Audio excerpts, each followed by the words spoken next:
اچھا، بزرگ فرماتے ہیں کہ جن کو نوکریاں نہ ملیں، نوکری نہ ملے اور انٹرویو دے دے کے بیچارے پریشان ہو گئے، پہلا تو آپ نے یہ کام کرنا ہے کہ انٹرویو کے لیے جاتے ہوئے کچھ نہ کچھ صدقہ دے کے جائیں، کچھ نہ کچھ. اور جاتے جاتے جتنی دفعہ آپ کے ہاتھ پہ آپ پڑھ سکتے ہیں نا، کاف ہا یا عین صاد، لوہے قرآنی میں سے یہ حروف ہیں،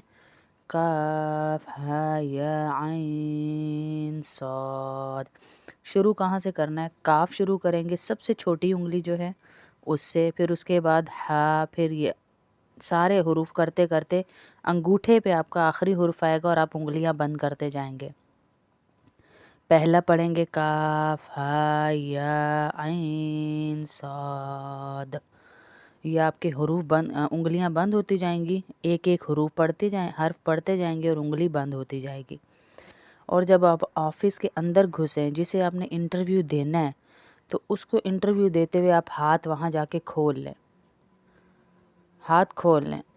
اور اللہ کہاں سے آپ کی مدد کرے گا، آپ کے کہاں سے وہ انٹرویو جو ہے 100% صحیح ہوگا،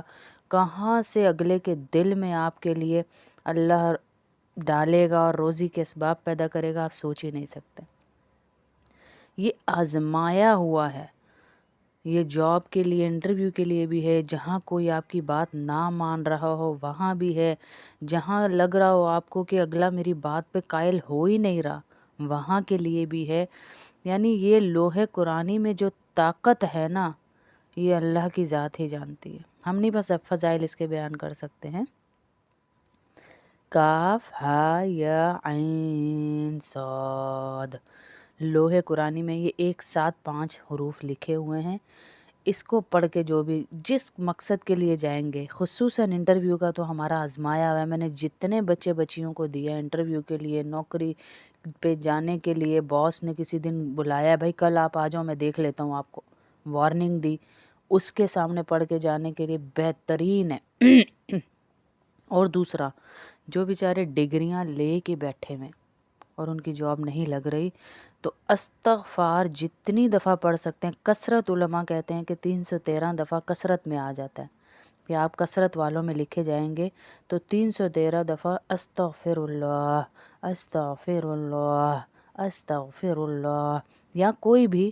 استغفر اللہ ربی من کل ذنب اذنبتہ واتوب الیہ، کوئی بھی استغفار پڑھیں، غیب سے اللہ آپ کے روزی کے اسباب انشاءاللہ پیدا کرے گا، انشاءاللہ.